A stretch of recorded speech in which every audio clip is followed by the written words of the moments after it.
Hi, this is Bob Viden, owner of Bob's Little Sports Shop in Glasper, New Jersey. I've had the opportunity to travel in many foreign countries, and I've seen what happens to people when they lose their freedom. I wrote this poem. Give us freedom was the cry as they marched throughout the night. At Concord Bridge in Trenton, for freedom they would fight. To build a nation that would last with peace and liberty, it is a job that's never done if we are to be free. They wrote a declaration to announce that we are free, then a constitution for all the world to see. But this is ink on paper. We must make it last. It must always be defended, and that is quite a task. Today the battle rages for freedom in our land. To save our Constitution, we all must take a stand. We must stand up for freedom in our actions every day, and you can stand up with us. Join the NRA. This is Bob Viden of Bob's Little Sports Shop in Glasper, New Jersey. You may call us at area code 856-881-7575 or visit us online at bobslittle.sportshop.com. What does it take to be the leader in production systems technology? To be the one company that solves production problems at any plant, for any product, and with any technology? It takes a 30-year record of success. It takes total mastery of complex technologies with a history of delivering success every time, without fail. Only one company can claim that high ground in manufacturing line optimization, data automation, and systems integration, and that's Philadelphia Control Systems. In factories worldwide, Philadelphia Control Systems programs, software, and engineering solutions deliver optimal performance and output flow with a record that can't be matched. Any plant, any product, any technology. Philadelphia Control Systems, the leader in production automation since 1982. 800-335-9811. PCS4automation.com. That's PCS, the number 4, automation.com. Oh, how I'm longing for the day when I'm back at Orchid Bay, where the silver water glistens in the sun. When is the last time you raced a small boat across wide open water? Tired of snow, traffic jams, cold weather? You need a refreshing change of scenery, a world away. The Bahama Islands have vacation rental homes and apartments. Enjoy spectacular nature in the Abacos Islands. Enjoy refreshing Caribbean beauty, fishing, snorkeling, scuba, the beach. www.enjoyabaco.com. That's A-B-A-C-O. Enjoyabaco.com. As I sail across the sea of Abaco, smiling 'cause I know only one more mile to go. Enjoyabaco.com. Now hear this. Man your battle stations. The Obama attack on our Constitution continues. Log on to INRASuperPAC.com and join J.D. Bonnier and Christina Lamb and hundreds of Reagan conservative commandos who demand our country return to its founding documents and principles. We are part of the nation's oldest and largest GOP volunteer organization, the National Federation of Republican Assemblies. We register voters, endorse conservative candidates, and dig deep to give you the truth on the big issues. We are fighting to do what Lincoln proclaimed 150 years ago. Let the people know the facts and the nation will be free. Help support the Conservative Commando Radio Show with your donation today. Log on to INRASuperPAC.com. INRASuperPAC.com. Now hear this. Man your battle stations.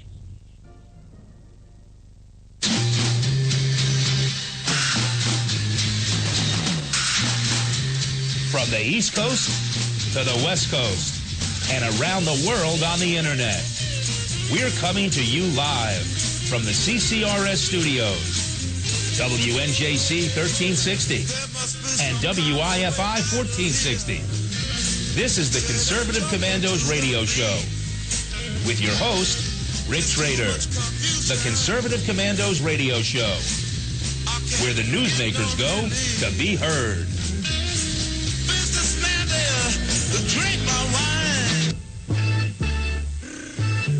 You can call the Conservative Commandos Radio Show at 856-227-1360. Your opinion counts at 856-227-1360. The This is Congressman Alan West, and you're listening to the Conservative Commando Radio Show. And welcome, everybody. Welcome, fellow patriots. Welcome once again to the Conservative Commandos Radio Show. I am Rick Trader, coming to you live from the CCRS studios, that of WNJC 1360, our flagship station in Philadelphia, the way we do, Monday through Friday from 3 to 5 p.m. Eastern, and of course around the world on the internet via our internet broadcast partners, CPRWorldwideMedia.com, PatriotsRide.org, and VigilantLibertyRadio.us. And don't forget, you can now hear our show anytime, day or night, from your telephone by calling 832-999-1199. There are no extra charges for this call, so call using a phone where you have 3 minutes, and there you go. You're in like Flynn. And joining me today on this beautiful, absolute beautiful Friday afternoon, the start of the Memorial Day weekend, is my very good friend, Anna Little. Anna, welcome to the Conservative Commandos Radio Show. Hi, Rick. I'm so glad to be with you. Happy Friday, and we're heading into a very special time of year, Memorial Day, not the kickoff of summer, but the time when we remember those who have paid the ultimate sacrifice. And we do have to remember that we do have families with loved ones abroad who are willing to lay down their lives for us. So at this time, we really should look around our neighborhoods and give some gesture of support and thanks to those families who have a loved one abroad serving in the military right now. And I want to say something before we get into our show. It's about our show this coming Monday, and it sort of fits into what you're talking about, honoring our men and women that are protecting us around the world. We've got a very special show Monday here on the Conservative Commandos Radio Show. We are going to have one of the best shows I think we have ever had on the Conservative Commandos. Starting out, we're going to have Congressman Alan West. For 22 years, Lieutenant Colonel Alan West served his country in the U.S. Army, and he's also served his country in the U.S. House of Representatives from 2010 to 2012. Congressman Alan West will be joining us.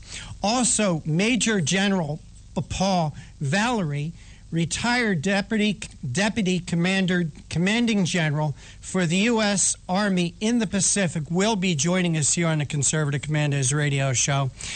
General Valley is a Fox News Channel contributor, and he co-authored the book Endgame, The Blueprint for Victory in the War on Terror.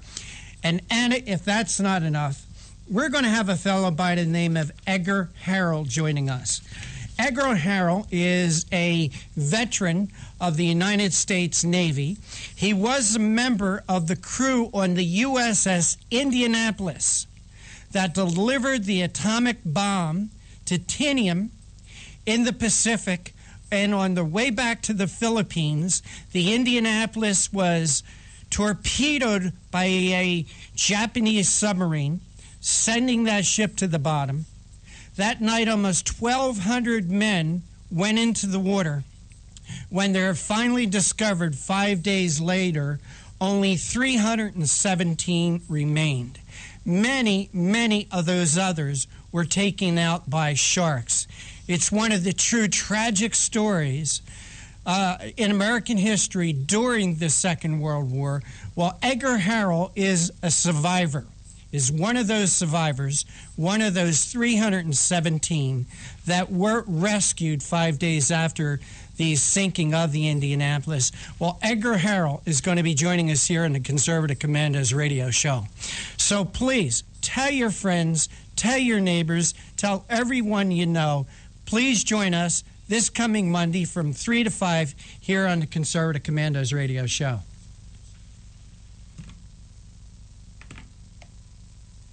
So, Anna, we got a great show lined up for you, for our listeners today. Why don't we go down our list of guests? Okay, that sounds great. It seems I have the honor, Rick, of the very first guest in our list, and that's Philip Terzian.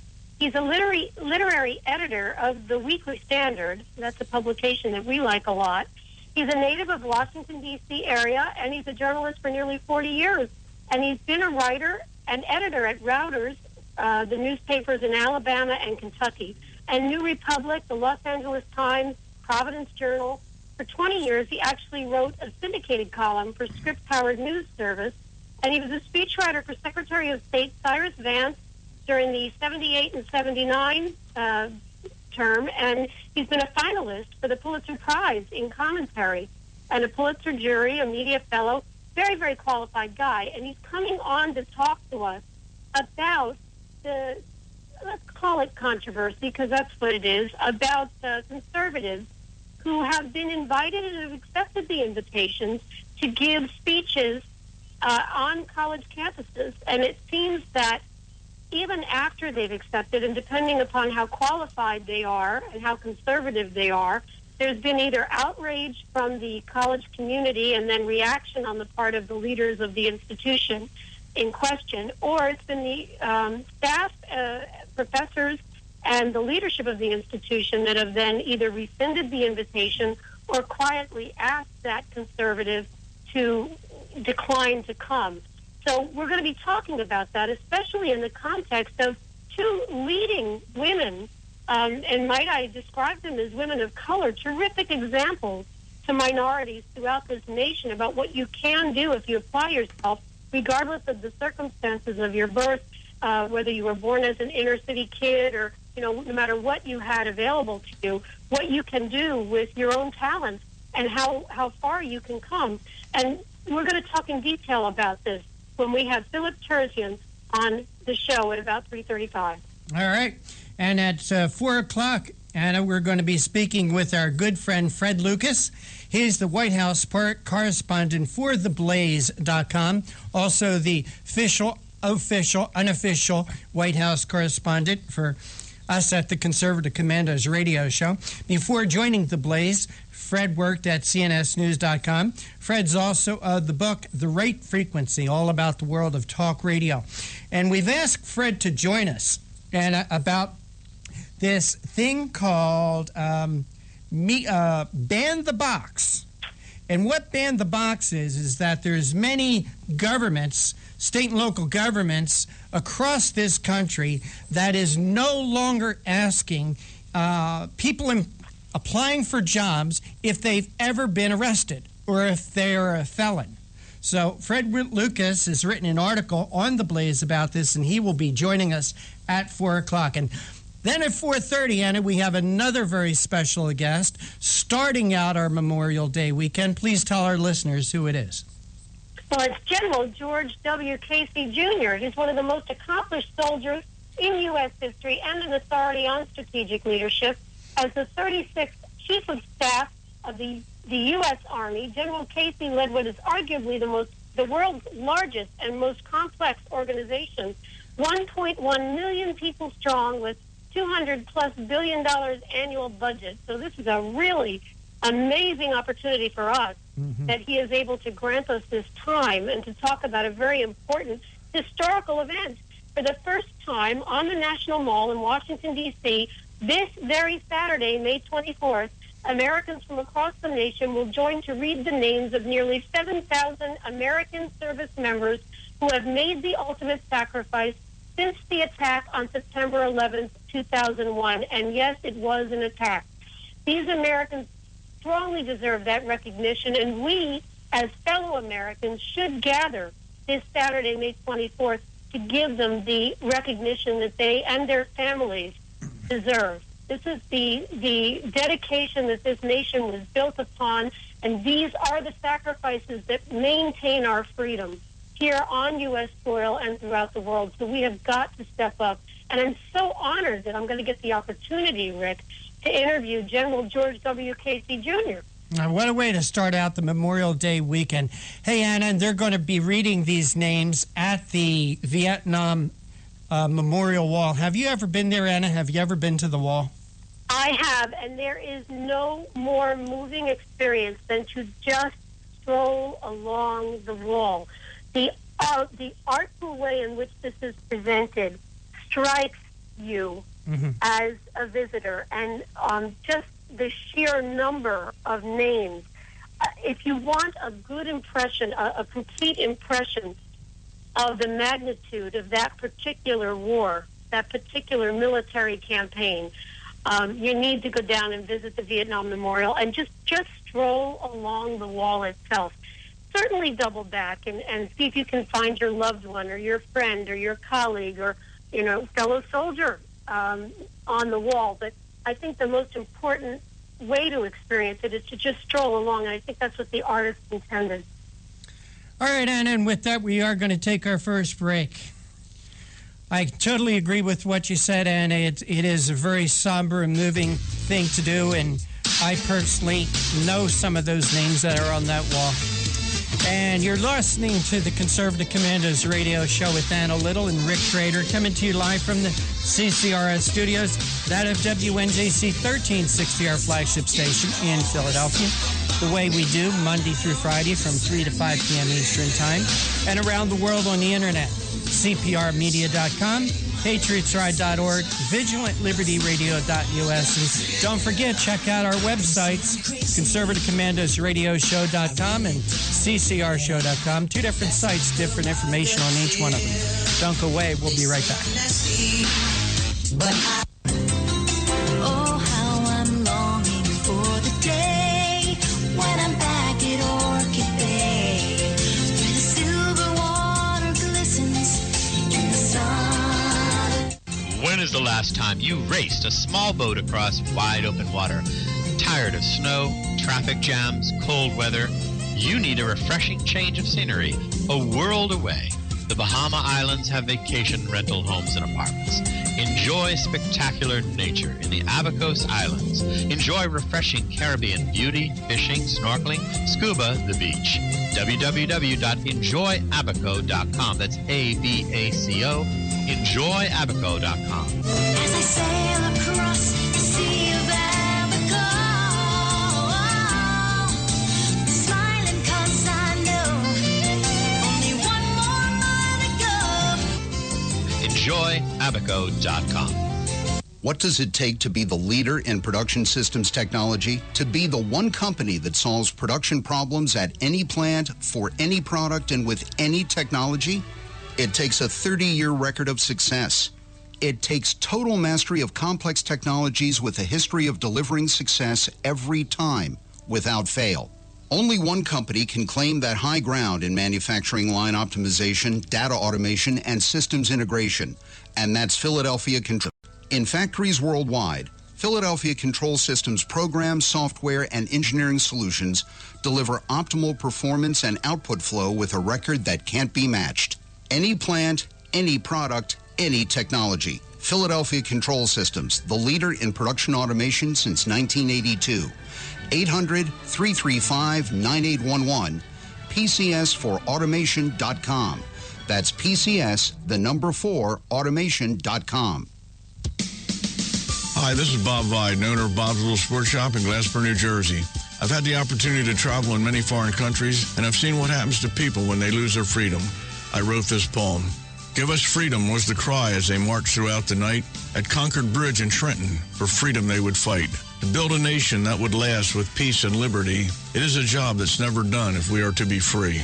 They wrote a declaration to announce that we are free, then a constitution for all the world to see. But this is ink on paper. We must make it last. It must always be defended, and that is quite a task. Today the battle rages for freedom in our land. To save our Constitution, we all must take a stand. We must stand up for freedom in our actions every day, and you can stand up with us. Join the NRA.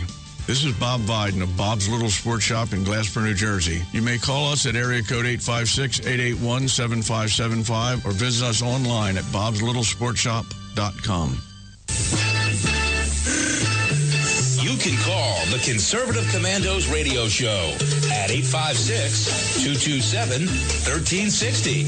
Your opinion counts at 856-227-1360. This is Congressman Alan West, and you're listening to the Conservative Commando Radio Show.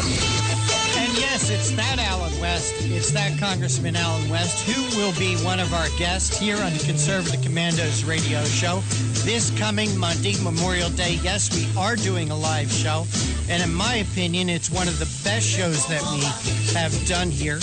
And in addition to Congressman Alan West joining us, we're going to have Major General Paul Vallely join us. He co-authored the book Endgame, The Blueprint for Victory in the War on Terror. And we're also going to have another distinguished veteran join us, Edgar Harrell. As a young man, he was in the U.S. Marines. He was on the ship, the Indianapolis, that delivered the atom bomb to Tinikum Island. And on the way to the Philippines from there, the Indianapolis was torpedoed. That night, almost 1,200 men went into the water, and they weren't found till 5 days later. Only 317 survived. Many of those others were taken by sharks. So we got a great show Monday on the Conservative Commandos Radio Show. If you're a patriot, you got to be here. Please tell your friends, your Facebook friends, whatever, to please join us on Monday. So, Anna, we are coming into the Memorial Day weekend, the unofficial beginning of summer. Anna, what's your favorite Memorial Day weekend memory? Well, I have to say that I have had many beautiful Memorial Day weekend memories participating in the parades in both Atlantic Highlands and the borough of Highlands in our little part of Monmouth County in New Jersey.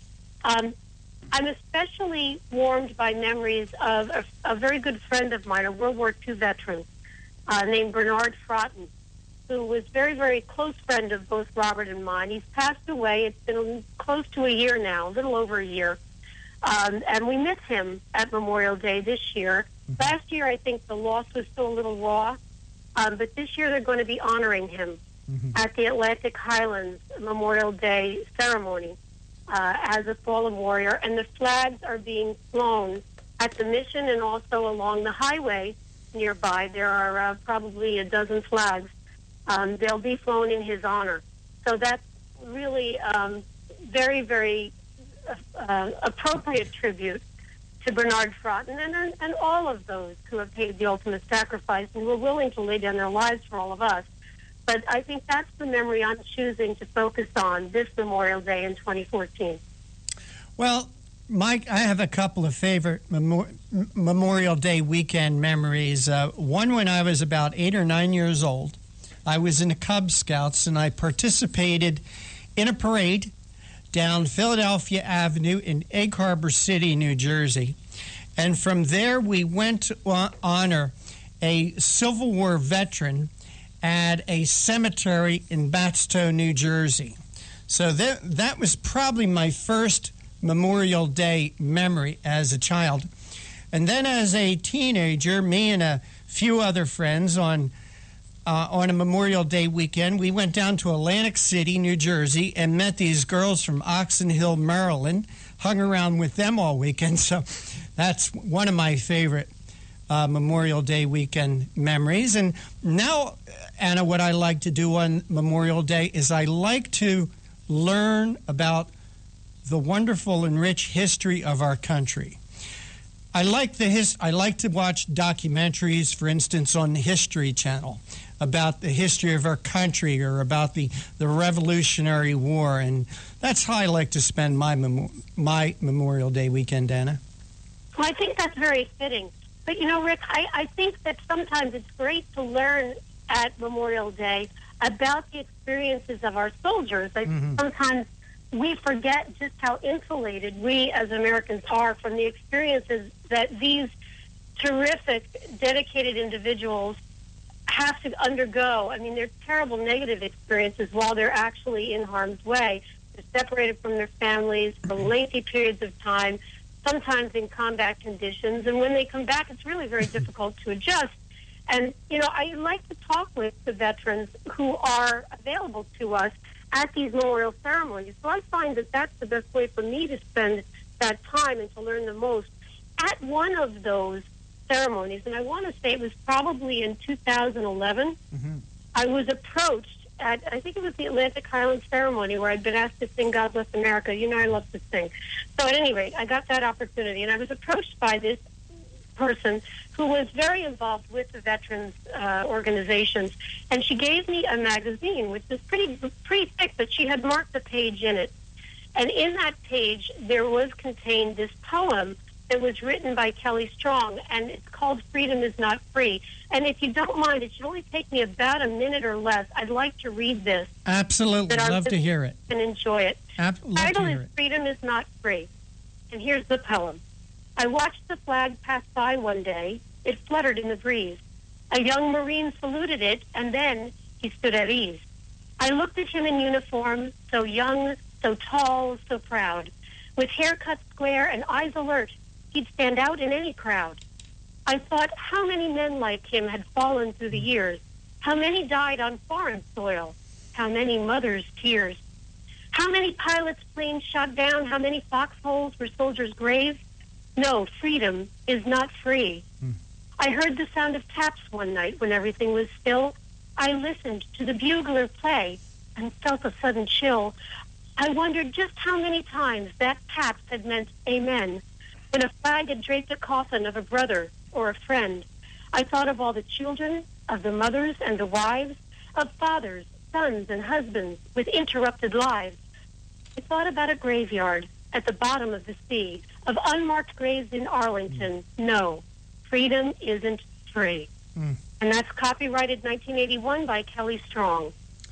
Anna, if you could, please forward that to me, and I'm going to post it on the Conservative Commandos Facebook group wall, okay?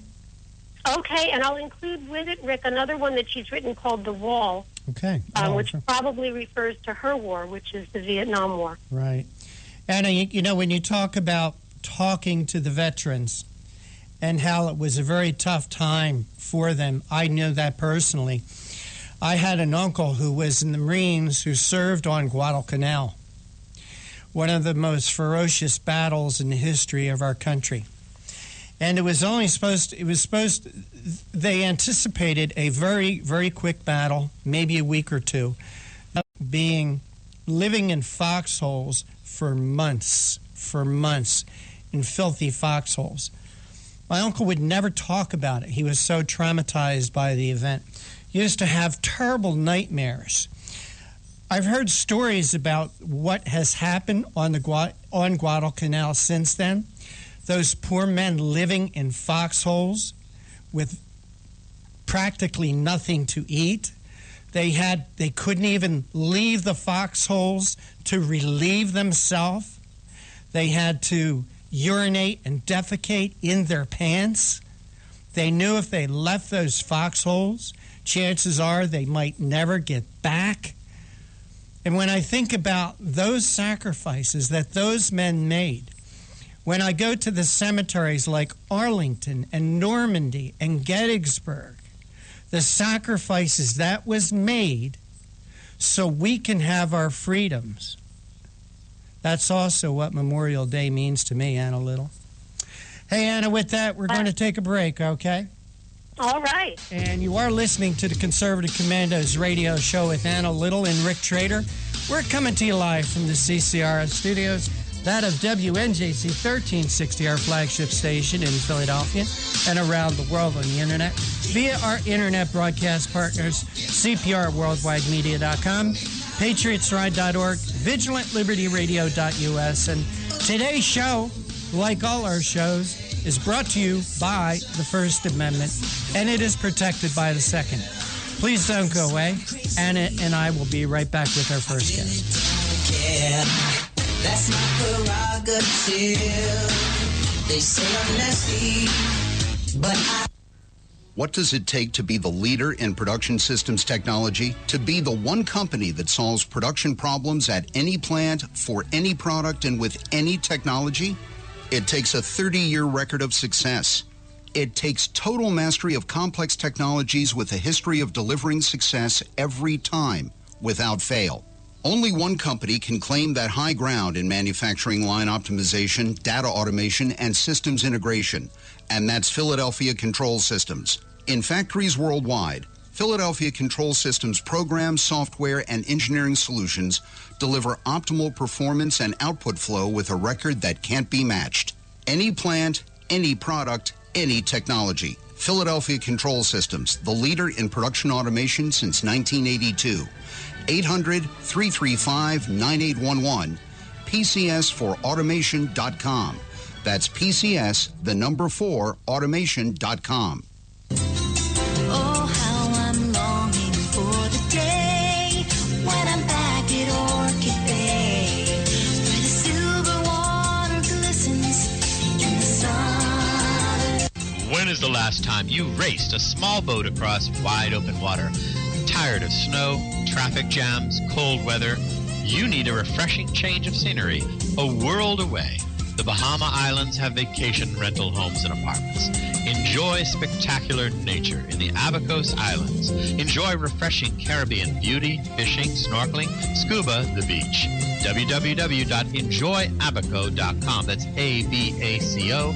Enjoyabaco.com. As I sail across the sea of Abaco, smiling 'cause I know only one more mile to go. Enjoyabaco.com. Hi, this is Bob Vide, owner of Bob's Little Sports Shop in Glasper, New Jersey. I've had the opportunity to travel in many foreign countries, and I've seen what happens to people when they lose their freedom. I wrote this poem. Give us freedom was the cry as they marched throughout the night. At Concord Bridge in Trenton, for freedom they would fight. To build a nation that would last with peace and liberty, it is a job that's never done if we are to be free. They wrote a declaration to announce that we are free, then a constitution for all the world to see. But this is ink on paper. We must make it last. It must always be defended, and that is quite a task. Today the battle rages for freedom in our land. To save our Constitution, we all must take a stand. We must stand up for freedom in our actions every day, and you can stand up with us. Join the NRA. This is Bob Viden of Bob's Little Sports Shop in Glasper, New Jersey. You may call us at area code 856-881-7575 or visit us online at bobslittle.sportshop.com.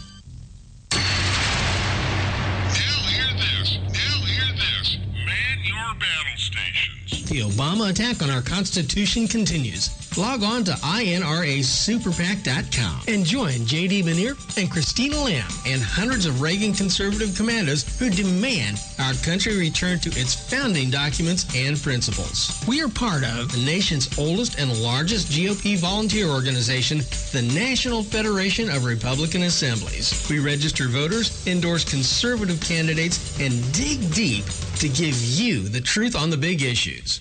We are fighting to do what Lincoln proclaimed 150 years ago. Let the people know the facts and the nation will be free. Help support the Conservative Commando Radio Show with your donation today. Log on to INRASuperPAC.com. INRASuperPAC.com. Now hear this. Man your battle stations. You can call the Conservative Commandos Radio Show at 856-227-1360. Your opinion counts at 856-227-1360. This is Congressman Alan West, and you're listening to the Conservative Commando Radio Show. And welcome back to the Conservative Commandos Radio Show with Anna Little and Rick Trader, coming to you from the CCRS studios, that of WNJC 1360 in Philadelphia and around the world on the internet. Don't forget, Monday, we're having a very special live show here on the Conservative Commandos Radio Show to commemorate Memorial Day weekend. Congressman Alan West, who served 22 years in the United States Army and 2 years in the U.S. House of Representatives. Major General Paul Vallely, who retired as the Deputy Commanding General for the U.S. Army in the Pacific. And also, we're going to have Edgar Harrell as a U.S. Marine. He was assigned to the USS Indianapolis, the heavy cruiser that delivered the atomic bomb titanium, from which the Enola Gay took off from. On its way back to the Philippines, the Indianapolis was torpedoed. 5 days later, Edgar and 316 brave sailors and Marines were rescued. Many of the ones that didn't survive were taken by sharks. But Anna Little, we do have our first guest with us, and with that, Anna, will you please make the introduction? I would be honored to make the introduction. Listeners, we are speaking this segment with Philip Terzian. He's literary editor of the Weekly Standard, a native of the Washington, D.C. area, and a journalist for nearly 40 years. He's been a writer and editor at Reuters newspapers in Alabama and Kentucky, the New Republic, Los Angeles Times, and was editorial page editor of the Providence Journal. For 20 years, he wrote a column which was syndicated by Scripps Howard News Service, and during the 1978 and 1979, he was the speechwriter for Secretary of State Cyrus Vance.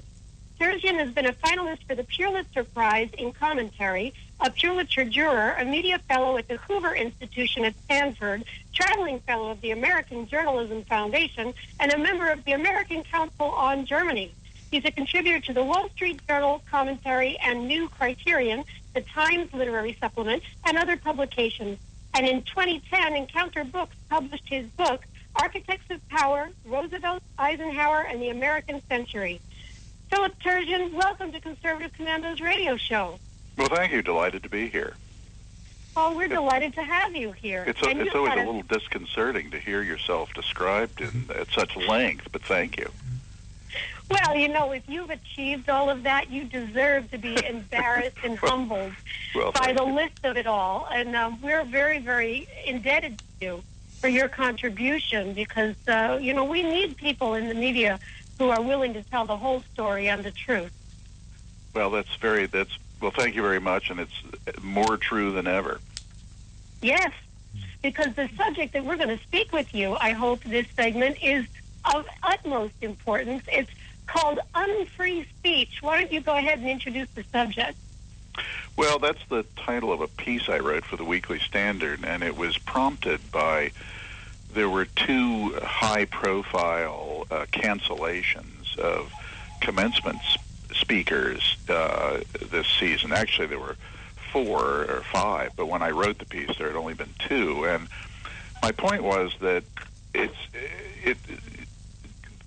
America's colleges and universities are not the friendliest places for conservatives, but conservatives can survive and thrive, and there are some on faculties, and certainly conservative students are able to form organizations and provide some kind of alternative culture on campus.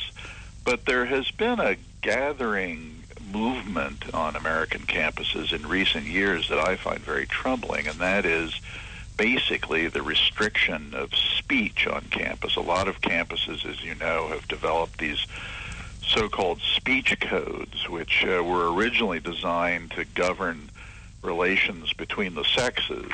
I mean, famously, I think at Oberlin College, if you wanted to ask a girl out, you had to ask certain acceptable questions before you could proceed to the next level and that sort of thing. And that, of course, spread into discourse on campus generally. And you now have this doctrine, which is very widespread in academia, of speech codes and codifying speech on campus. And what is behind it is their belief that speech is really more of a privilege than a right in America, that if you're speaking in class and I say something in response to you, or I snicker, or I raise my eyebrows, or something like that, that is the functional equivalent of taking a poke at you. And so speech is regarded as equivalent to a physical assault. Well, of course it isn't, and of course we do have a First Amendment, but schools can enforce these rules, and it's basically designed not to make people comfortable, but to shut up the people they don't want speaking out. And well, you know, and this is troubling, because isn't it at the university where students should be, and perhaps still are to some extent, but should be encouraged to think critically, test the limits? This is an academic environment where learning takes place. And if speech is limited, well, then doesn't it become less of learning and more of indoctrination? Oh, absolutely. That's the tragic irony of all this. If there's one place on the planet Earth where there should be a free exchange of ideas, where one person respects the other person's opinion, where all attitudes and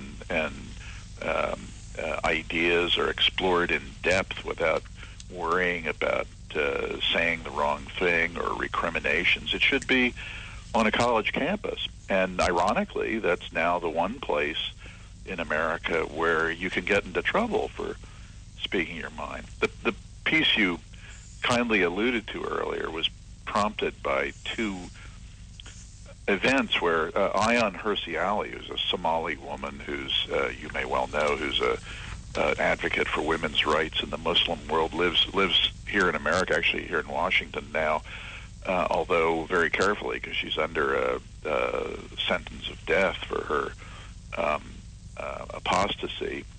She was going to be the commencement speaker at Brandeis University in Massachusetts, and a handful of Muslim students objected to her appearance, and they were joined by a few faculty members. And lo and behold, the administration at Brandeis just folded like a house of cards. They disinvited her, and they said that they, on reflection, they found her comments about Islam troubling, and that they just couldn't tolerate her presence on campus. And then that was followed by Condoleezza Rice was going to be the commencement speaker at Rutgers, and she ran into the same problem. A handful of left-wing activists on campus and a few faculty members raised a ruckus, and they raised it to a new level, a troubling new level, really. It wasn't just that they were objecting or they were going to picket or turn their backs when they spoke. They were threatening violence and vandalism, and couldn't guarantee that Condi Rice would be safe on campus if she set foot on it. So she actually withdrew as the speaker. It's unfortunate that she did, but her reason was a perfectly valid reason. She didn't want her appearance to be a distraction for what was otherwise a joyous occasion for the vast majority of graduating students. But there have always, every commencement speaker is going to dissatisfy somebody. And hitherto, we've lived in a society where, 1 year it's a liberal, the next year it's a conservative. If you're one or the other and you have to listen to so-and-so speaking, you kind of tune them out or look the other way or read the program or listen politely. But we're now in an age where people are actually threatening violence, and it's a troubling development. And I said in the piece that liberals haven't had much to say about it because usually the victims are conservatives, but it's going to come. Day's going to come when it's going to bite liberals as well, and sure enough, within 48 hours of the publication of that piece, that's exactly what happened. The woman who runs the International Monetary Fund, Christine Lagarde, a French woman who's a good leftist, she had to withdraw as the speaker at Smith College. And of course, right near you, the Chancellor of University of California, Robert Bergano, had to withdraw as the commencement speaker at Haverford. And neither of those people are conservatives by any stretch of the imagination. So it's a case where what is considered acceptable speech on campus gets narrower and narrower and narrower, and it isn't just conservatives who are being punished; it's liberals as well. Well, so it's a much bigger problem. Philip, we're going to have to go to break now because we do have to do these segments and we have to allow these break times. But you've just pretty much summed up what I want to talk about in the second half of this segment. So if you could hold on through the break, it'll only be a couple of minutes, 2 or 3 minutes. Okay, great. Listeners, you are listening to Conservative Commandos radio show, and we're talking this segment with Philip Turgeon, who's the literary editor of the Weekly Standard, and he's written an article called Unfree Speech, and we're going to continue speaking with him after the break.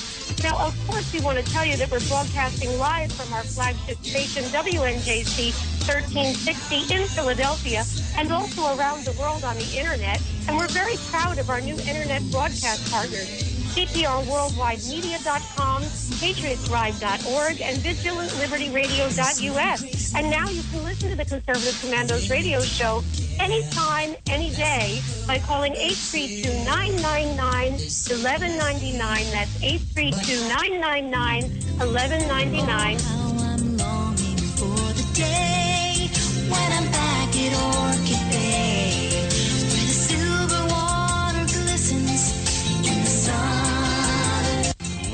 last time you raced a small boat across wide open water? Tired of snow, traffic jams, cold weather? You need a refreshing change of scenery, a world away. The Bahama Islands have vacation rental homes and apartments. Enjoy spectacular nature in the Abacos Islands. Enjoy refreshing Caribbean beauty, fishing, snorkeling, scuba, the beach. www.enjoyabaco.com. That's ABACO. Enjoyabaco.com. As I sail across the sea of Abaco, smiling 'cause I know only one more mile to go. Enjoyabaco.com. Hi, this is Bob Vide, owner of Bob's Little Sports Shop in Glasper, New Jersey. I've had the opportunity to travel in many foreign countries, and I've seen what happens to people when they lose their freedom. I wrote this poem. Give us freedom was the cry as they marched throughout the night. At Concord Bridge in Trenton, for freedom they would fight. To build a nation that would last with peace and liberty, it is a job that's never done if we are to be free. They wrote a declaration to announce that we are free, then a constitution for all the world to see. But this is ink on paper. We must make it last. It must always be defended, and that is quite a task. Today the battle rages for freedom in our land. To save our Constitution, we all must take a stand. We must stand up for freedom in our actions every day, and you can stand up with us. Join the NRA. This is Bob Viden of Bob's Little Sports Shop in Glasper, New Jersey. You may call us at area code 856-881-7575 or visit us online at bobslittle.sportshop.com. You can call the Conservative Commandos radio show at 856-227-1360. Your opinion counts at 856-227-1360. This is Congressman Alan West, and you're listening to the Conservative Commando Radio Show. And welcome back to the Conservative Commandos Radio Show with Anna Little and yours truly, Rick Trader, coming to you from our studios, that of WNJC 1360, our flagship station in Philadelphia, the way we do Monday through Friday from 3 to 5 p.m. Eastern. And our guest this segment is Philip Terzian. He's the literary editor at the Weekly Standard, and Anna and I are talking with Philip about an article he wrote for the Weekly Standard, Unfree Speech. Hey, Philip, thanks for holding through the break. We do appreciate your time. Delighted to be here.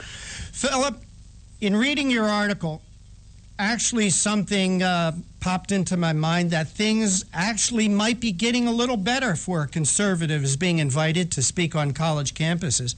I can remember 2 or 3 years ago that among over the 200 colleges and universities having commencement exercises, there was not a one single conservative invited to speak. And the fact that at least somebody like a Condoleezza Rice is now being invited. Hey, is that a good sign, Philip? It's a good sign. We here at the Weekly Standard, we always just kind of as an amusing game around this time of year, we gather together what we can find out about who was invited where as the commencement speaker. And it never fails. I mean, all the big-name schools, the Princetons and the Dartmouths and Dukes and places like that, it's always Democratic politicians or Hollywood people and so on. And every now and then there'll be a conservative or a Republican, and although it's usually always at a very small institution, very much out of the limelight, but there is slow progress, and in fact, I mean, this is a disturbing problem and troublesome development on our campuses, but I always like to avoid sounding like the sky is falling. There is some good news on the horizon, and actually, some of the good news was right out in Montgomery County when the Chancellor of the University of California had to withdraw from the Haverford commencement. He was replaced by William Bowen, the retired president of Princeton, a good liberal, and he gave the commencement speech at Haverford last week, and he absolutely excoriated the students who had forced Bergeno to withdraw, and he excoriated the Haverford administration, and for which I give him full credit. And what's even more interesting is after he finished, the crowd. And of course, as you well know, Haverford is a good liberal Quaker institution. The crowd gave him a standing ovation. So I think there's a kind of growing recognition that this anti-free speech movement is getting out of hand. And of course, when I sort of predicted that when it started biting people on the left, then they would wake up and suddenly agree with us that this is not such a great development, and our graduating seniors are going away with the wrong lesson learned. So I consider Bowen's appearance at Haverford a little bit of light at the end of the tunnel. Philip, the governor of New Jersey, that illustrious Chris Christie, who's mentioned as being a possible presidential candidate in 2016, was invited by Rowan University to speak at their commencement exercise. I wouldn't necessarily call Chris Christie a conservative. Some people out there might.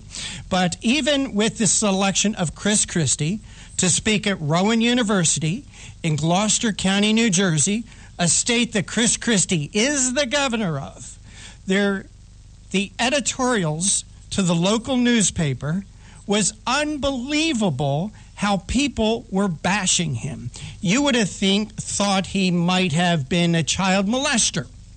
Oh, sure. No, I mean, the fact that he's the governor of the state and the fact that he was just reelected with whatever it was, 61% of the vote, has no bearing on it. I mean, things like the courtesy that we normally extend to people like the governor of New Jersey, he's speaking at a New Jersey institution, that's just out the window.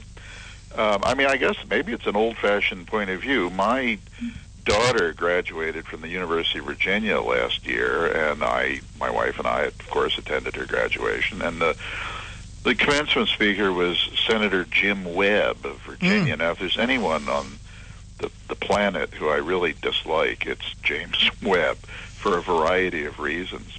However, the university that had graciously offered my daughter a bachelor's degree asked him to be the commencement speaker, and I felt it was what am I going to do? Stand up and shout him down? My opinion counts, but it's not decisive. So I sat and politely listened. I confess I occasionally daydreamed as he was talking, but it's an instinct that I think most Americans believe in, that you give people like that a polite hearing, and maybe you would have preferred somebody else, but you're not going to threaten them with violence, and you're not going to insist that someone acceptable to you only speaks, because every commencement speaker is going to be controversial to somebody. That's why they're there. That's exactly right. You know, you said that they were gracious enough to give your daughter that degree. I'm sure she earned it. Oh. And with that, Ann, I'll swing it back to you. Okay, then, Rick. You know, Philip, I wanted to touch on the two high-profile situations that you were alluding to. Actually, you stated their names just before the break. Now, you'll say their names better than I will. I'm going to give it a shot. Is it Ayaan Hirsi Ali? Yeah, I think it's Ayaan Hirsi Ali. That's right. Ayaan. Okay. So these are two very accomplished women. And I know that in the university arena, in that particular location, there ought to be a heralding of women who are as accomplished as these two. But in addition to just being women, and I don't mean to belittle that, they're also minority women. And so I wanted to talk a little bit about the hypocrisy in this situation where you have two very accomplished people who have minority status in two categories, and they are coming here to encourage folks with their stories of where they've been, how they've gotten there, and what they've learned from this particular journey, and, you know, what they still have to offer today, and to encourage these commencement classes to go ahead and be everything you can be in spite of any obstacles that might be in front of you. And yet, because of some uprising of some small group, or perhaps maybe a larger group, but not the majority, perhaps not the whole, these accomplishments are then overshadowed. talk to us a little bit about this and, take us forward on this subject. Well, absolutely. You would think that they would be the kind of people that colleges and universities would want their students to hear. It's hard to think of a more inspirational story than Condoleezza Rice's. She's a woman who came out of Jim Crow, Alabama. One of her best friends was one of the girls who was killed in that explosion at the church in Birmingham in 1963. She then went on to become a respected scholar of international relations. She was the first African-American woman to be Secretary of State. She is now the provost of Stanford University. She is the very personification of a role model. And yet, because she's a conservative, and I suppose to some degree because she's a black conservative, you have to realize she's a heretic to some people. And that's even worse than having somebody like you or me speak there. Condi Rice is a kind of traitor to these people.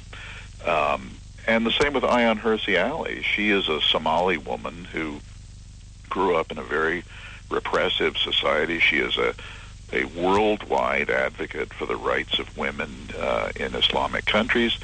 And in fact, she works in the same building in Washington where I work, and I see her occasionally, and she's always surrounded by men in dark suits with earpieces because she lives under a fatwa. She's sentenced to death.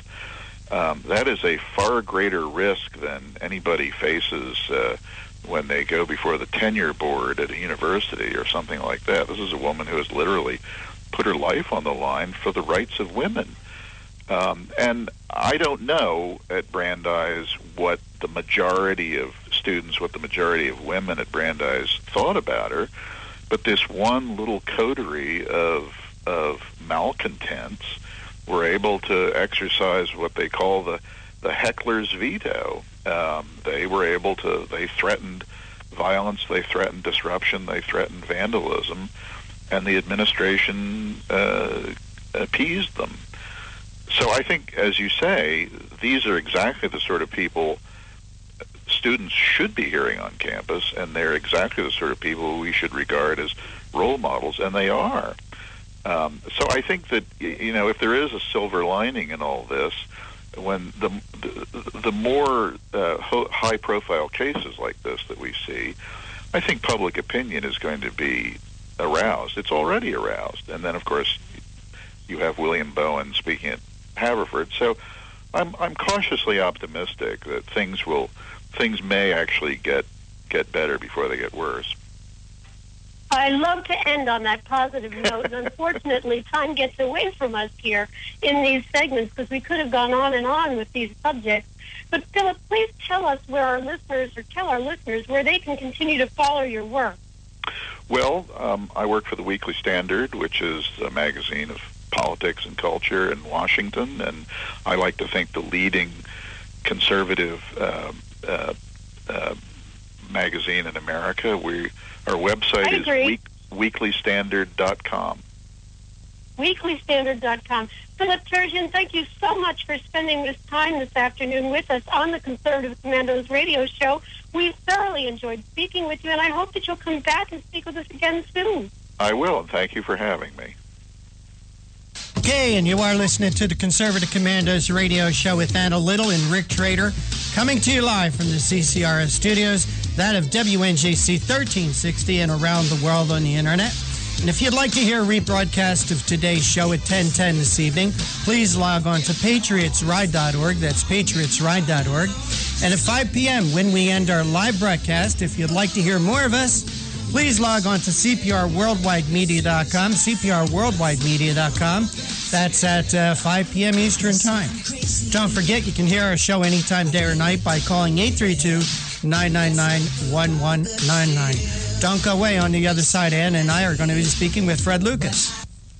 What does it take to be the leader in production systems technology? To be the one company that solves production problems at any plant, for any product, and with any technology?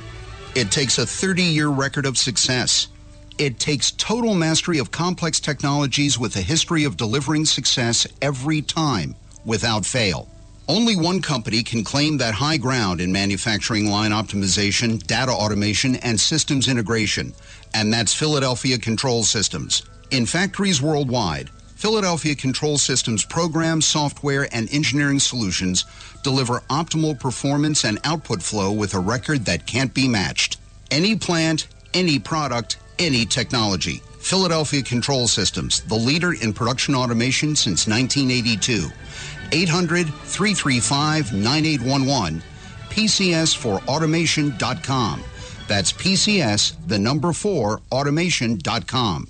Oh, how I'm longing for the day when I'm back at Orchid Bay, where the silver water glistens in the sun. When is the last time you raced a small boat across wide open water? Tired of snow, traffic jams, cold weather? You need a refreshing change of scenery, a world away. The Bahama Islands have vacation rental homes and apartments. Enjoy spectacular nature in the Abacos Islands. Enjoy refreshing Caribbean beauty, fishing, snorkeling, scuba, the beach. www.enjoyabaco.com. That's ABACO. Enjoyabaco.com. As I sail across the sea of Abaco, the smiling 'cause I know only one more mile to go. Enjoyabaco.com. Hi, this is Bob Viden, owner of Bob's Little Sports Shop in Glasper, New Jersey. I've had the opportunity to travel in many foreign countries, and I've seen what happens to people when they lose their freedom. I wrote this poem. Give us freedom was the cry as they marched throughout the night. At Concord Bridge in Trenton, for freedom they would fight. To build a nation that would last with peace and liberty, it is a job that's never done if we are to be free. They wrote a declaration to announce that we are free, then a constitution for all the world to see. But this is ink on paper. We must make it last. It must always be defended, and that is quite a task. Today, the battle rages for freedom in our land. To save our Constitution, we all must take a stand. We must stand up for freedom in our actions every day, and you can stand up with us. Join the NRA. This is Bob Viden of Bob's Little Sports Shop in Glasper, New Jersey. You may call us at area code 856-881-7575 or visit us online at bobslittlesportshop.com.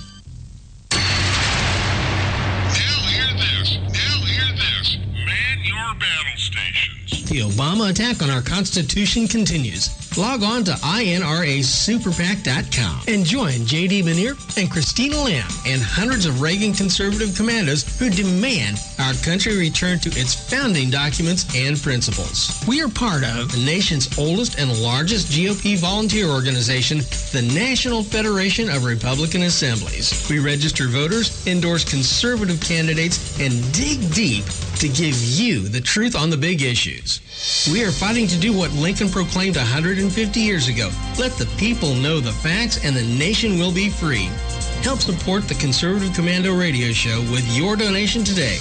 Log on to INRASuperPAC.com. INRASuperPAC.com. Now hear this. Man your battle stations. You can call the Conservative Commandos Radio Show at 856-227-1360. Your opinion counts at 856-227-1360. This is Congressman Alan West, and you're listening to the Conservative Commando Radio Show.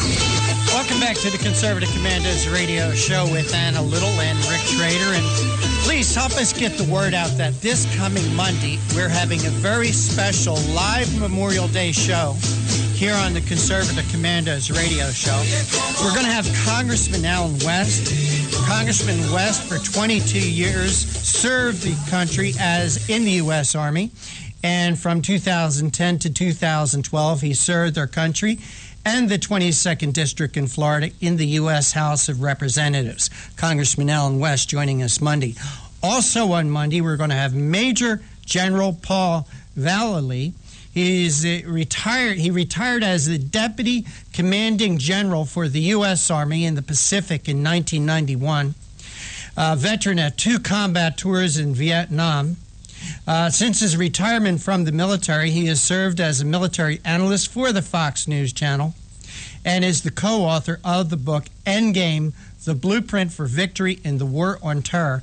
Also, we have another very special guest this coming Monday, Memorial Day. Edgar Harrell, as a young man in the United States Marines, served on the USS Indianapolis.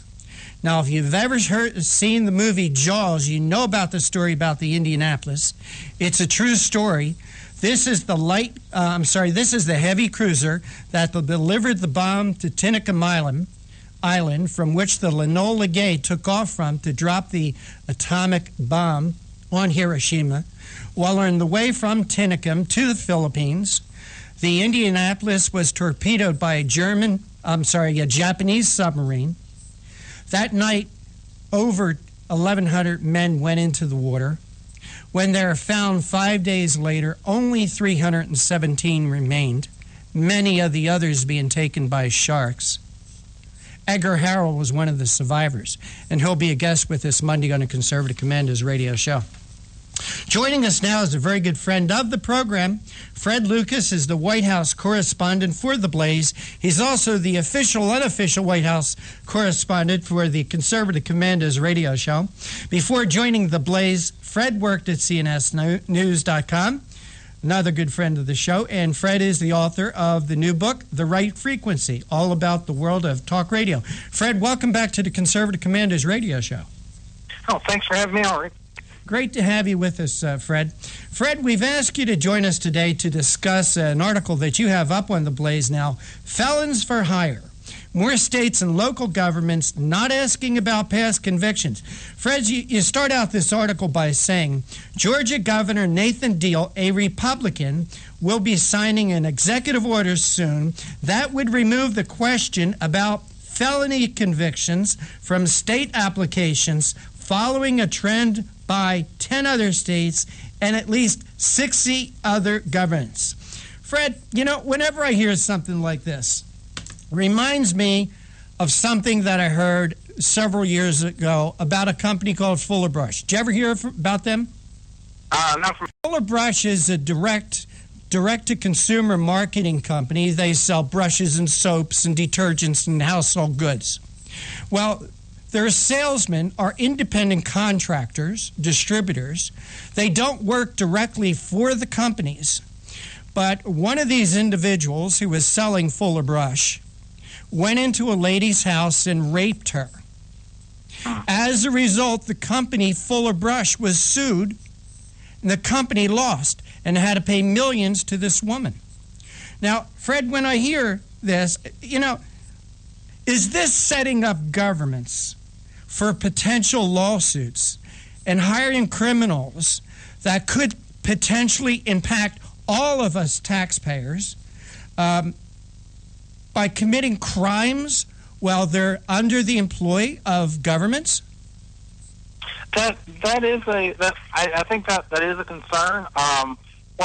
What this is being pitched by both, as you mentioned, Republicans and Democrats, as it's saying that, well, maybe the best way to keep these people from going out and committing crimes again is if they have actual jobs and have the chance to be productive citizens.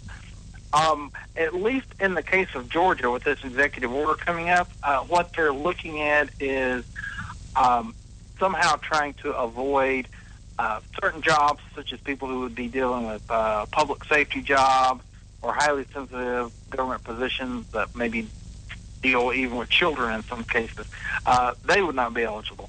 But it is a fairly interesting thing. I mean, we are in a weak economy right now. There are so many folks that don't have a criminal record that are having trouble getting jobs. So this comes at an odd time. Not only is Georgia doing something on this, we also saw Nebraska and Delaware, the legislatures in those states, passed laws, and makes it about 10 states have done this, and 60 local governments, cities, counties have done this. Well, Fred, I could understand giving people a second chance. I really can. And as you say, they're going to try not to put them in certain areas of working for the government. But also, Fred, if you can remember not too long ago, there was some stories about the Obamacare navigators in California, Right. and that they found many of them, dozens of them, had past felony convictions, including some for identity theft and fraud. Right. Fred, I don't trust government. Yeah. I really don't trust government to not let the bad people fall through the safety net and come into contact with the general public, to come into contact with our valuable personal information. I mean, this is dangerous, Fred. That would touch on what Georgia at least says they're doing. Whether they let these people fall through the cracks is another question. But Georgia says they will be monitoring for specifically sensitive jobs like that. I would think maybe some other states are doing something similar. But this is a question that would still be asked up to the point of at the job interviews. Well, this project is called something called Ban the Box. Ban the Box, right. Ban the Box. And Fred, could you explain to our audience what they mean by Ban the Box? Right. And also who's behind this? The box, it's a box on the employment application that says, have you ever been convicted of a felony? And you just check yes or no.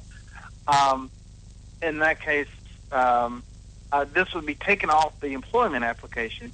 However, they would, in most of these cases, they would ask us at the job interview. An important point here is that right now, government's making the choice to do this is one thing.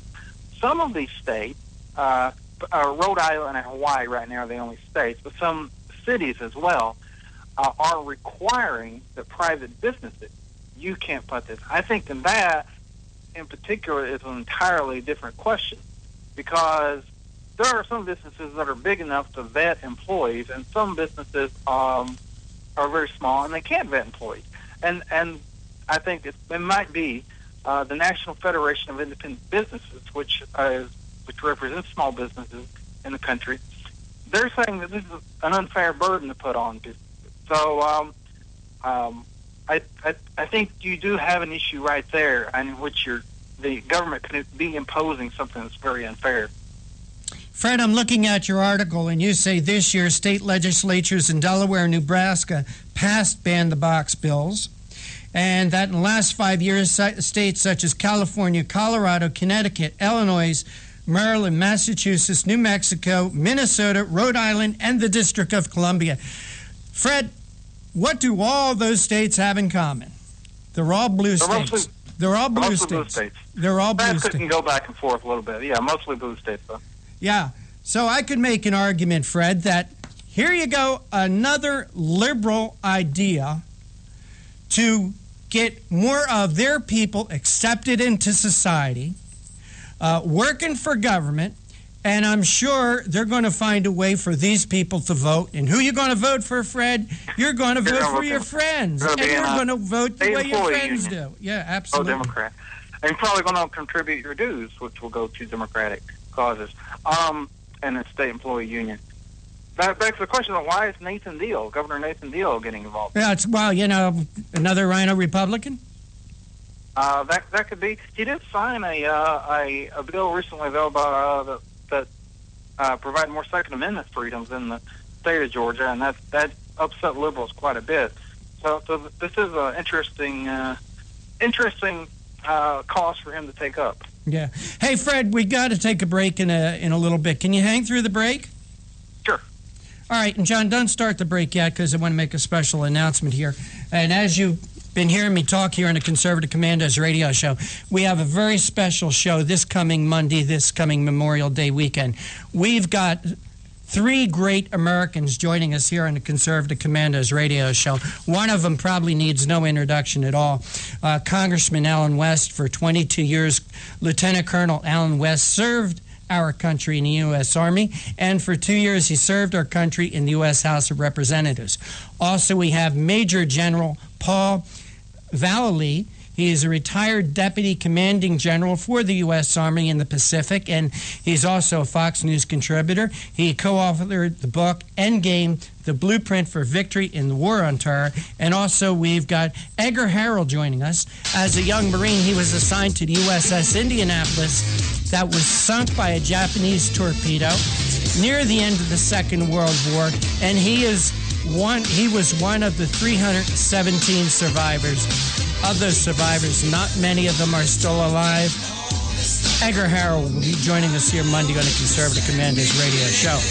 You are listening with Anna Little and Rick Trader coming to you from the CCRS studios, that of WNJC 1360, and around the world on the internet. Our friend Fred Lucas is joining us this segment. Fred's with theblaze.com. We're talking about Ban the Box. Don't go away. We'll be right back. Oh, how I'm longing for the day when I'm back at Orchid Bay, where the silver water glistens in the sun. When is the last time you raced a small boat across wide open water? Tired of snow, traffic jams, cold weather? You need a refreshing change of scenery, a world away. The Bahama Islands have vacation rental homes and apartments. Enjoy spectacular nature in the Abacos Islands. Enjoy refreshing Caribbean beauty, fishing, snorkeling, scuba, the beach. www.enjoyabaco.com. That's ABACO. Enjoyabaco.com. As I sail across the sea of Abaco, smiling 'cause I know only one more mile to go. Enjoyabaco.com. Hi, this is Bob Vide, owner of Bob's Little Sports Shop in Glasper, New Jersey. I've had the opportunity to travel in many foreign countries, and I've seen what happens to people when they lose their freedom. I wrote this poem. Give us freedom was the cry as they marched throughout the night. At Concord Bridge in Trenton, for freedom they would fight. To build a nation that would last with peace and liberty, it is a job that's never done if we are to be free. They wrote a declaration to announce that we are free, then a constitution for all the world to see. But this is ink on paper. We must make it, must always be defended, and that is quite a task. Today the battle rages for freedom in our land. To save our Constitution, we all must take a stand. We must stand up for freedom in our actions every day, and you can stand up with us. Join the NRA. This is Bob Viden of Bob's Little Sports Shop in Glasper, New Jersey. You may call us at area code 856-881-7575 or visit us online at bobslittle.sportshop.com. You can call the Conservative Commandos radio show at 856-227-1360. Your opinion counts at 856-227-1360. This is Congressman Alan West, and you're listening to the Conservative Commando Radio Show. This is the Conservative Commandos Radio Show with Anna Little and Rick Trader. And if you'd like to hear a rebroadcast of today's show at 10:10 this evening, that is Eastern Time, please log on to patriotsride.org. That's patriotsride.org. If you'd like to hear a rebroadcast of our shows, one of the places you can find that is Monday afternoon at vigilantlibertyradio.us. And don't forget, you can hear our show anytime, day or night, from your telephone by calling 832-999-1199. Our guest this segment is Fred Lucas, White House correspondent for I almost said CNS News, Fred, but for theblaze.com. Fred's also the official White House correspondent for the Conservative Commandos radio show. I know that is an honor he's very proud of. Fred, in your article, you write here that the U.S. Equal Employment Opportunity Commission changed guidelines in 2012 that stopped short of banning the box for the private sector, but warned employees it would be a civil rights violation if they did not hire minorities with a criminal record, but hired a white person with a comparable record. How much did that Eric Holder guy have to do with this, Fred? Well, it is that sort of does tie in with a lot of what the administration has done, playing identity politics with a lot of policies. At least, I think this is not something that the federal government's ready to push through. But it is interesting that the federal government has gotten involved in this. And you might very well see, I think, because the federal government often does follow what states are doing, you might at some point see Obama issue an executive order, which he likes to do on a lot of things, on something along these lines. And you might also see Eric Holder get involved in something like this. That would not surprise me at all. Oh, Fred, Barack Obama issue an executive order? Come on, nah, that'll never happen. He's only done it. How many times has he done it? Like 15,000? Hey, Fred, you also right here. Major chains like Walmart and Target have stopped asking on the application, dictating such terms to small businesses could be problematic. Now, so Fred, now that when we go into a Walmart or a Target, we have no idea who we're handing our credit cards to at checkout. Right. That's true. Then that's something for people to think about. I mean, and if consumers didn't have a problem with that, that's something that they would. I mean, they could take to Target and Walmart. Those stores have to, at some point, if there's enough consumers expressing a problem, they would have to listen to that. But an important point there is that those two big chain stores, they made that decision themselves. And I think that is important. I mean, if either a big business or a small business wants to make that decision on their own, that's one thing. What you are seeing in at least 2 states and several cities are the local governments, state governments saying, if you're a private employer, you have to ban the box. You can't ask somebody if they've had a felony conviction. And you can't make that decision on your own, or at least until you're in the job interview. For a small business, they may be looking at a pretty limited pool of candidates, and for them to, like, a job interview may be basically right before you're offering them the job. You have to ask them, have you ever been convicted of a felony? If that's a deal killer for that employer, they've wasted a lot of time on that. Hey, Fred, who's behind this ban the box thing? In your article, you talk about a group called State Line. They're associated with the Pew Charitable Trust. I mean, who else is behind this? That's actually an unbiased group. They just have a lot of information about state government. The organization behind this is it's a lobbying group, the National Employment Law Project, and they have lobbied for this at some degree at the federal level, which we saw with the EEOC, but also they've lobbied for this pretty effectively, as you can see, at state and local level. So they've been trying to get this ban the box as a policy throughout as many states as they can. Well, Fred, I see this as very problematic to us all. Have you ever had the water guy come to your house to read your meter? Did you ever have any other township, county, state, federal official come to your house? You know, they show up. Sometimes they have a nice shirt on. Sometimes they have other types of identification that they work for the state, county, federal governments. And most people will let them in the house, figuring, well, they're people that we can trust. But it's not so much anymore, Fred Lucas.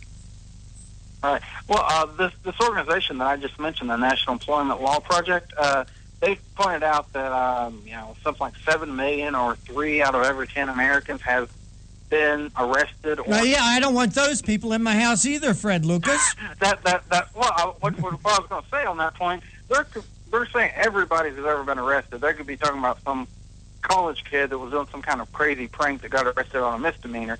Those numbers are a little bit skewed. There's a difference between a misdemeanor and a felony. Yeah, we're definitely talking about a felony conviction, and that's what the states are opening this employment up to right now. Yeah. So that is problematic. Well, Fred, I see this as another stupid liberal idea, putting us all at risk just so they can make political points and buying more votes. Who's going to pay for this in the end, Fred? I think we all are. We're going to pay for it with our money. They're putting our health and our safety at risk. They're putting our personal information at risk. They're putting us at risk for identity theft, ruining our good names and our credit. this Fred Lucas, I think, is a real bad idea. And one thing to remember, too, most state governments don't have sovereign immunity, which means governments can't be sued. There is some sort of process for making a claim, but it's very limited. So they can't be sued the same way as a private business, such as Target or Walmart could. Yeah, well, Fred Lucas, you kind of end this article by saying... really ripped off in this case. You kind of end this article by quoting an attorney for this NELP that says, it's about letting people get their foot in the door and not about automatically disqualifying them. Fred Lucas, I think there are a lot of people that should automatically be disqualified from being put in positions to put the rest of us at harm. That's my thought. Hey, Fred, always enjoy talking with you. Where can people go to read your work? It's just theblaze.com. So it's we got a lot of great stories up on the site. So I hope people will check it out. All right, Fred Lucas, thanks so much for joining us today. Okay, thanks for having me. You bet. All right, Anna Little. Things like this, Anna, sure do concern me.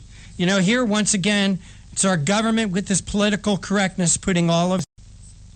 Well, I agree with you, Rick, and I think although rehabilitation is very important for those who may have had a brush with the law, I think that especially in positions as you've described where you're going to be entering homes of the public, it's not right to put a homeowner in the position of trust with someone who perhaps has a background issue. Perhaps they wouldn't allow a person with that background into their home under other circumstances, and that's not being considered here at all. I do, though, believe that when a person has done the crime and they've paid the time, that they come back into society and they do get a second shot at things. But and are you familiar with the recidivist, the repeat rate? And are you familiar with the repeat rate for people convicted with felonies? It's about 80%. I am. Oh, and stupid me, I forgot for a minute who I'm talking with. You are an attorney. You've dealt with this. I am. It's about 80%. Yes. And it is important to share information, and a homeowner should have access to that information and be able to make a judgment call as to whether to let that person in their home or not. And it is true that the statistics certainly lean against the individual who has had this brush over with the law, because the repeat offender statistics show that. Now, Anna, if I was a repeat offender, if I was a convicted felon, I would go to a place to look for a job where I knew I was not going to be asked about my past criminal background. The law on the books through an organization that doesn't have to deal with we the people and our opinions, but you put a law on the books through one of these semi-autonomous agencies, and criminals know about that, and if they are repeat offenders, that's where they're going to go to get a job. You're right. Well, Anna, I want to remind our listeners, this coming Monday, we've got a very special show. Please tell your friends. Please tell your friends and your family and your neighbors and your Facebook friends to listen to our show this coming Monday from 3 to 5 p.m. We are doing a very special Memorial Day show here on the Conservative Commandos Radio Show. Congressman Alan West will be joining us. For most people, an introduction is not needed. But for 22 years, Lieutenant Colonel Alan West served our country in the U.S. Army, and for 2 years served our country in the U.S. House of Representatives, a man who I would love to see in the White House. Also, Major General Paul Vallely. He is a retired Deputy Commanding General for the U.S. Army in the Pacific, and he's a veteran of 2 combat tours in Vietnam. We're honoring our military this coming Monday. And also Edgar Harrell, former U.S. Marine who served on the heavy cruiser Indianapolis that was torpedoed by the Japanese near the end of World War II. He was one of the survivors. And if you remember the movie Jaws, and it was the story of the Indianapolis was highlighted in Jaws, and it was a true story. So please tell your friends. Please join us Monday here on the Conservative Commandos Radio Show. Anna and I will be right back.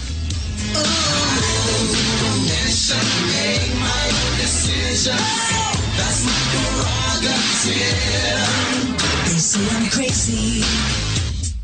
I really don't care. That's my prerogative. They say I'm nasty, but I... What does it take to be the leader in production systems technology? To be the one company that solves production problems at any plant, for any product, and with any technology? It takes a 30-year record of success. It takes total mastery of complex technologies with a history of delivering success every time, without fail. Only one company can claim that high ground in manufacturing line optimization, data automation, and systems integration, and that's Philadelphia Control Systems. In factories worldwide, Philadelphia Control Systems programs, software, and engineering solutions deliver optimal performance and output flow with a record that can't be matched. Any plant, any product, any technology. Philadelphia Control Systems, the leader in production automation since 1982. 800-335-9811, PCS4automation.com. That's PCS, the number 4, automation.com. Oh, how I'm longing for the day when I'm back at Orchid Bay, where the silver water glistens in the sun. When is the last time you raced a small boat across wide open water? Tired of snow, traffic jams, cold weather? You need a refreshing change of scenery, a world away. The Bahama Islands have vacation rental homes and apartments. Enjoy spectacular nature in the Abacos Islands. Enjoy refreshing Caribbean beauty, fishing, snorkeling, scuba, the beach.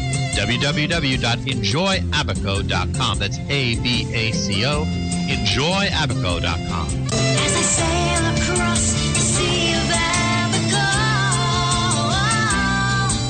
smiling 'cause I know only one more mile to go. Enjoyabaco.com. Hi, this is Bob Viden, owner of Bob's Little Sports Shop in Glasper, New Jersey. I've had the opportunity to travel in many foreign countries, and I've seen what happens to people when they lose their freedom. I wrote this poem. Give us freedom was the cry as they marched throughout the night. At Concord Bridge in Trenton, for freedom they would fight. To build a nation that would last with peace and liberty, it is a job that's never done if we are to be free. They wrote a declaration to announce that we are free, then a constitution for all the world to see. But this is ink on paper. We must make it last. It must always be defended, and that is quite a task. Today the battle rages for freedom in our land. To save our Constitution, we all must take a stand. We must stand up for freedom in our actions every day, and you can stand up with us. Join the NRA. This is Bob Viden of Bob's Little Sports Shop in Glasper, New Jersey. You may call us at area code 856-881-7575 or visit us online at bobslittle.sportshop.com.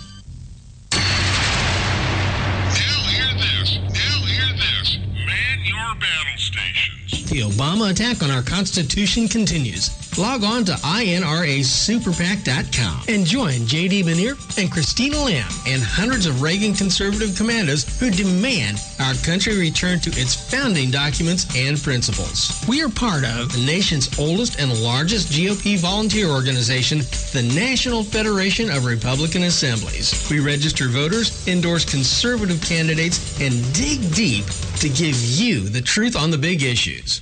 We are fighting to do what Lincoln proclaimed 150 years ago. Let the people know the facts and the nation will be free. Help support the Conservative Commando Radio Show with your donation today. Log on to INRASuperPAC.com. INRASuperPAC.com. Now hear this. Man your battle stations. You can call the Conservative Commandos Radio Show at 856-227-1360. Your opinion counts at 856-227-1360. This is Congressman Alan West, and you're listening to the Conservative Commando Radio Show. And welcome back to the Conservative Commandos Radio Show with Anna Little and Rick Trader coming to you from the CCRS studios.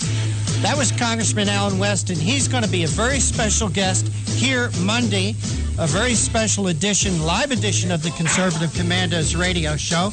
Joining him will be Edgar Harrell, who as a young Marine was on the USS Indianapolis that was torpedoed by the Japanese, and Edgar was one of the only 317 that survived that disaster.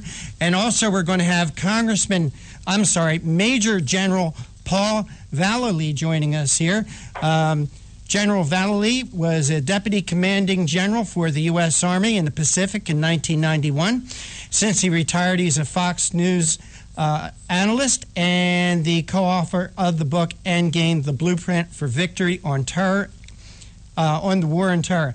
And Anna, I cannot think of a better way to start our Memorial Day weekend than with our next guest. And Anna Little, the honor of that introduction is yours.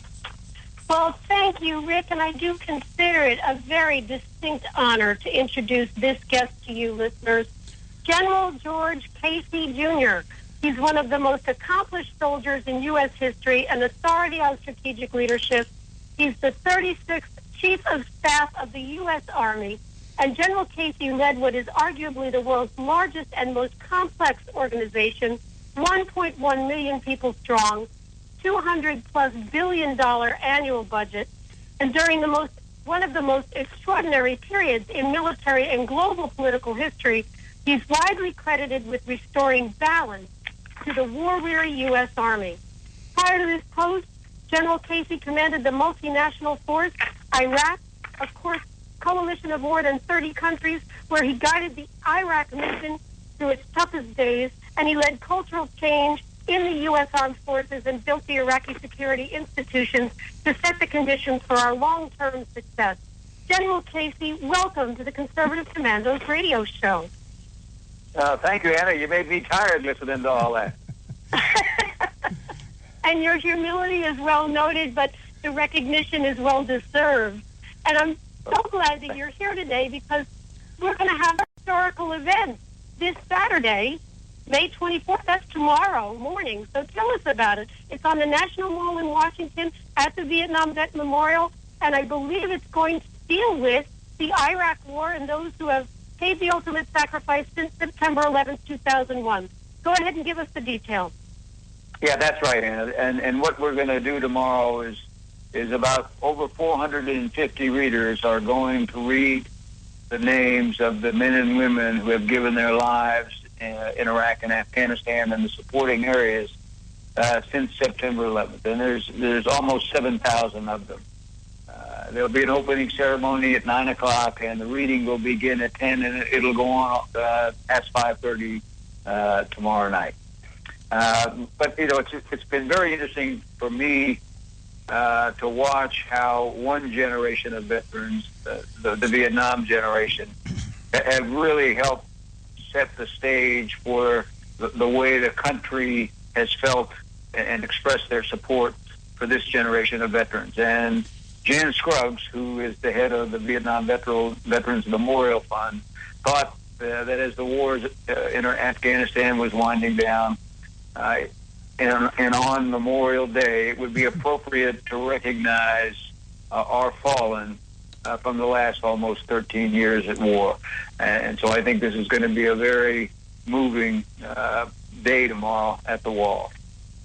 And General, I believe it's very important, especially for this generation of young folks coming up. They didn't experience World War I, World War II, the Korean War. I mean, they didn't go through that time period. They were born long after that. So I think this is an opportunity to express to young folks living in America who, due to the success of our men and women in uniform, are really not connected to what goes on in foreign campaigns or on the front of war in any way. It's important that they experience this and that they become aware of what it was called, the magnitude, I'm quoting here from the announcement that appears to have been published, the magnitude of sacrifice by Americans of this generation in defense of freedom in an often divisive war. I don't think many young people coming up, and I've got 3 of them living in my house, would even know that that's going on right now. And it's so important to have these ceremonies to make them aware. Don't you agree? Oh, I do. And, there'll be a lot of folks out there. Secretary of Defense Hagel is going to be there tomorrow to speak. Secretary of Army John McHugh, Retired General Barry McCaffrey served in Vietnam and Desert Storm, and General Dave Petraeus and myself will be among the leaders that are out there recognize this great generation of warriors. And I think it's important that listeners, you get down there to attend this ceremony, because it is so much better, General, and I'll just say it straight, to hear from all of you than it is to hear from media commentators and from politicians on these subjects. And too often, those are the folks we have the most access to. In that spirit, can you tell us a little bit, what has it been like as the leader of the U.S. Army in this very, I'll call it divisive, it was divisive, from, the 90s on forward? What's it like to lead the U.S. Army and to deal with all of this political rhetoric and still get the job done on the ground? Well, as someone who was in college in Washington, D.C. During the Vietnam War, and saw what happened there. And then my dad served in Vietnam and actually died there. And to see how the veterans of that war were treated so poorly by this country. And then to see the change with the way that this generation of veterans is treated and supported by their country has been something that, frankly, has been very positive for me to see. And I think one of the things that the Vietnam Veterans Memorial Fund is doing, they're raising money to build an education center at the wall, so that we as a country never forget how poorly we treated the men and women of our armed forces who were fighting an unpopular war. But as I travel around the country as the Chief of Staff of the Army, and even today in retirement, the level of support I see for our veterans and our men and women of armed forces is huge. And I think that it has been a significant factor in our armed forces sustaining this effort over the last almost 13 years. So, General, I'm really glad to see that there's a reference here as a date, a significant date, September 11th, 2001, and we're certainly recognizing American service members who have lost their lives, made the ultimate sacrifice since the attack. Now, politically, there's been a debate as to whether that incident on September 11th, 2001 was an act of terror, whether that was an attack, whether it was an act of war. Is this significantly mentioned so that we have now accepted this historically as an attack, an act of war against the United States of America, perhaps others in the world? I had the opportunity last Friday to visit the September 11th Museum up in New York, and I was guided through the exhibit by a New York firefighter who was actually in the Marriott Hotel when the South Tower collapsed and was almost killed himself. But he lost several very, very close friends in that, and when he talked about it, he talked about them being murdered. And I couldn't help but agree with him. It was an act of terror, and I don't think anybody, I'm amazed that anyone in this country could look at it any differently. Well, I'm glad to hear you say that. I think there are many walking wounded past that date, September 11th, 2001, that need to hear that mentioned in that way, because there was terrible loss on that day. Many folks who are not accustomed to thinking about war or combat. And so I think it's very significant, and I'm so glad to see that mentioned that way. Now, General, we do value your time very much here on the Conservative Commandos Radio Show, but we've got to go to break. Can you hold on for 1 or 2 minutes while we go through our station break and then come back afterward and continue this conversation? Sure, I'd be happy to. Thank you so very much, General. Listeners, we are speaking with General George W. Casey Jr. He is talking to us today about a very historic event on Washington, D.C. tomorrow at 9 a.m. regarding the American service members since September 11, 2001. And we're broadcasting to you live right now at Conservative Commandos Radio Show from our flagship station in Philadelphia, WNJC 1360, and around the world on the internet. Please check out our websites over the break at ccrshow.com and conservativecommandosradioshow.com.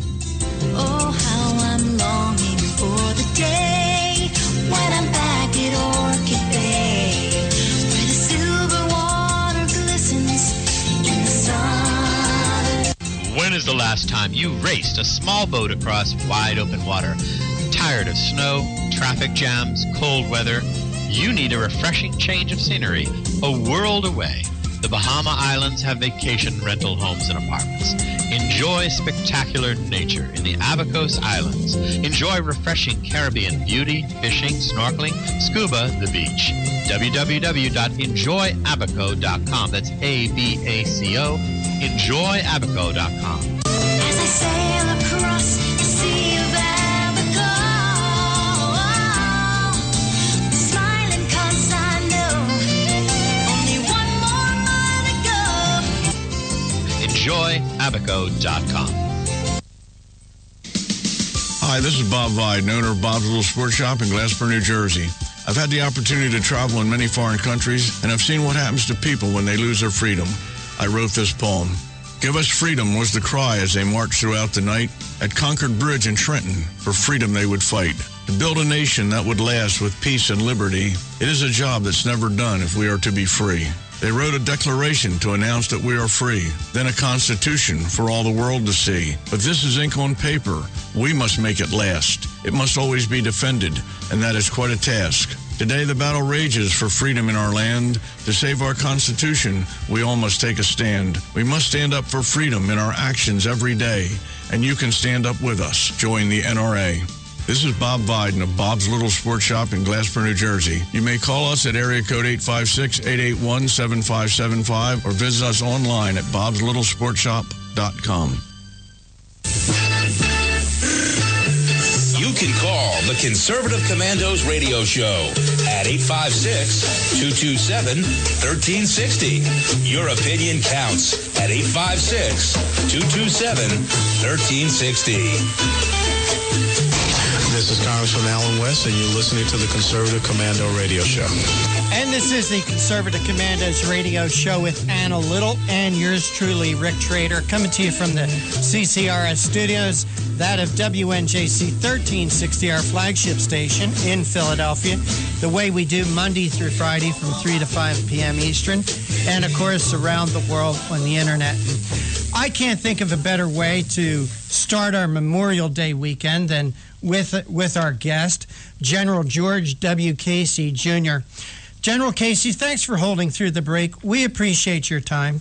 Rick, no, great to be with you. And, you know, General, God bless you and your dad and every service member that has been in our armed services to defend this greatest country in God's blue-green planet. We appreciate your service.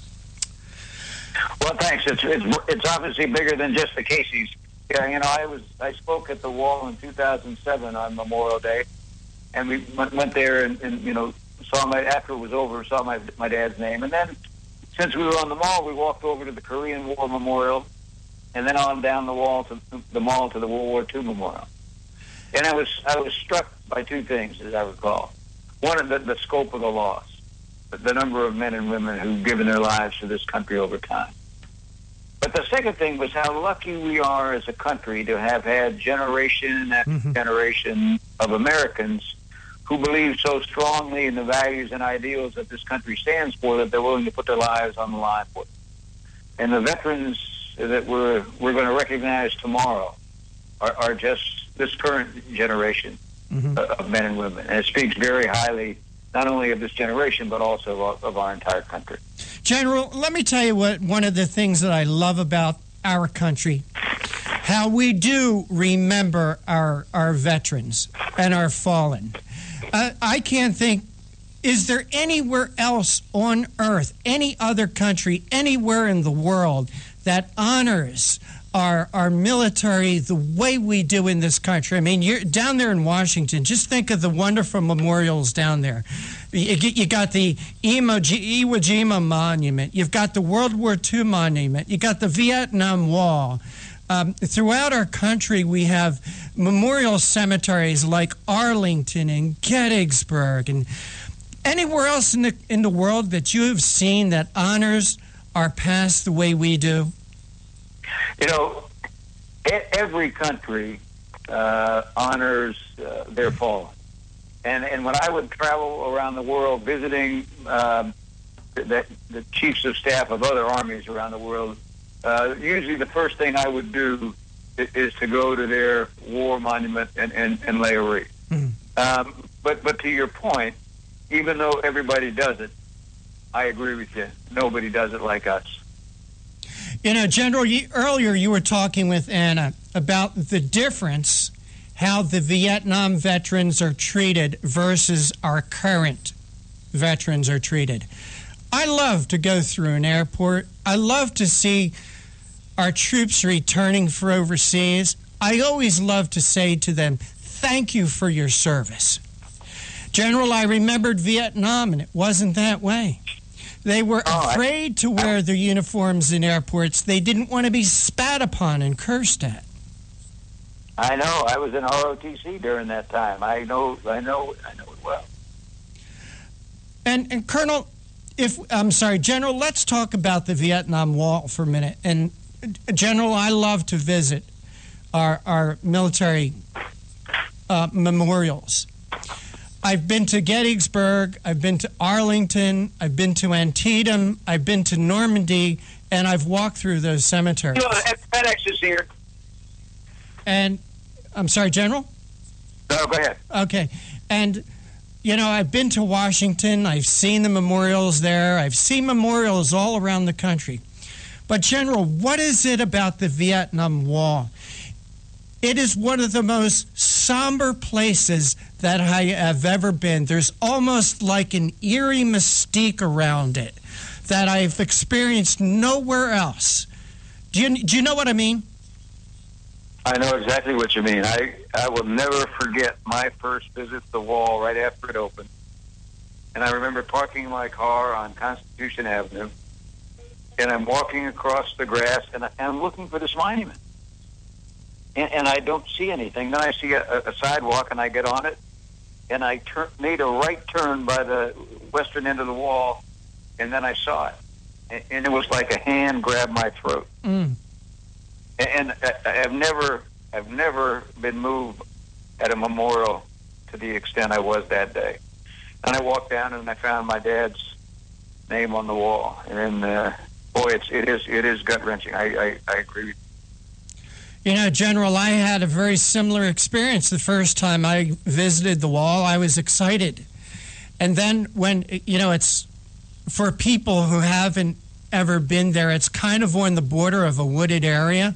So it's a little dark. And I went to find the names of a couple of friends that I went to high school with. And at that time, and I know it still goes on, people would leave letters and mementos. And, oh, my God, I wanted to cry. I actually wanted to cry, General. Yeah. And you know, I said it that day in 2007, but I firmly believe that it was that memorial that began changing the way people thought about the Vietnam War, and more particularly about the men and women who fought that war. And it became the start of a healing process for the whole country.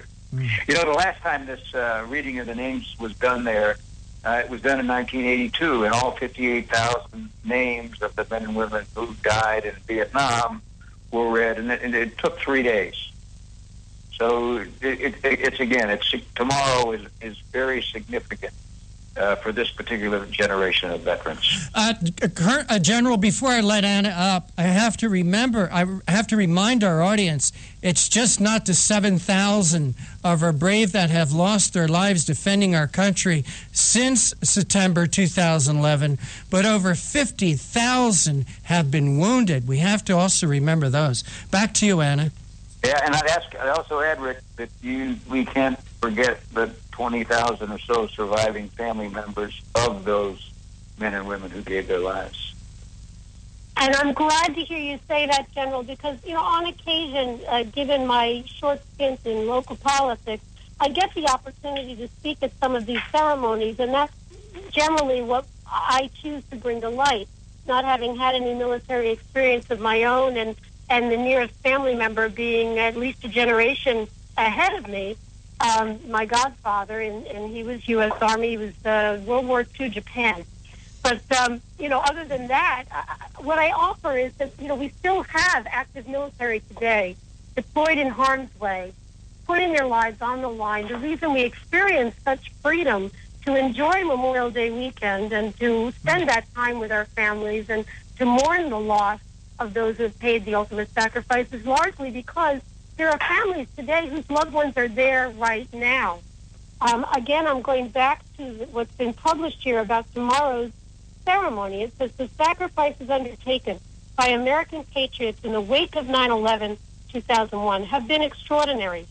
Some have seen years of near constant combat in repeated deployments. And as Rick mentioned, more than 50,000 have been wounded, even as the full extent of the carnage wrought by debilitating brain injuries and post-traumatic stress is still unknown. I'm going to let you comment on that, General, as you lead this military organization and this Iraq campaign. Well, I think it's important for everyone to remember that, even though we're doing this reading of the names tomorrow, and we will be down to small numbers, I would think, in Afghanistan shortly by the end of the year. But the war's not over.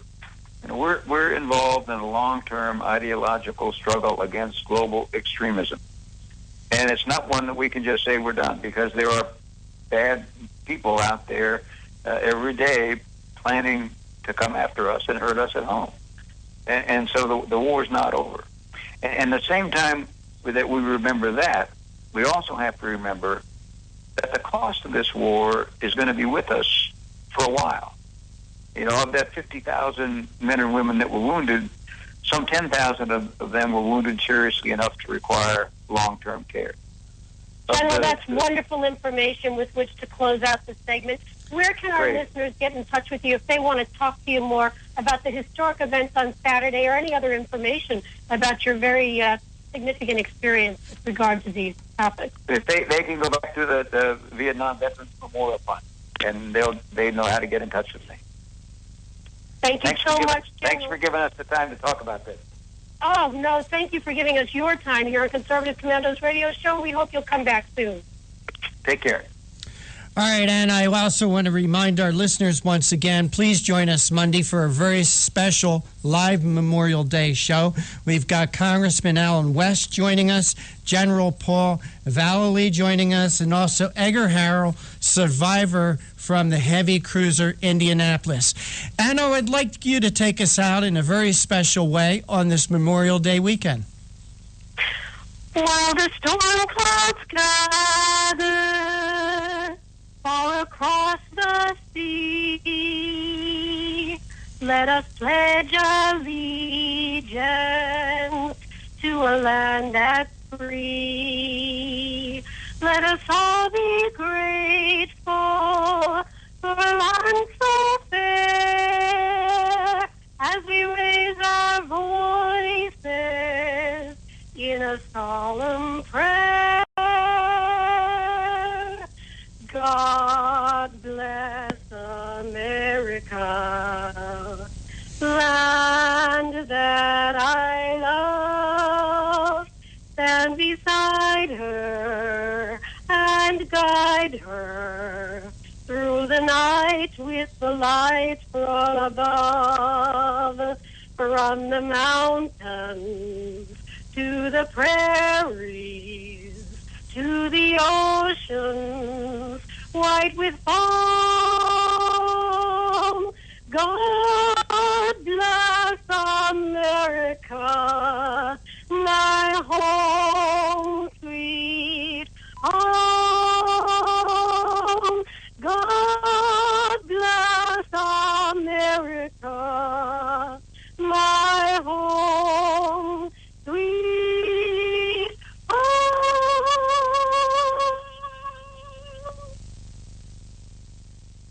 This is 1360 AM. WNJC, Washington Township, Philadelphia. Philadelphia's Renaissance radio station. Brought to you from Forsyth Broadcasting. Or listen to us at WNJCradio.com.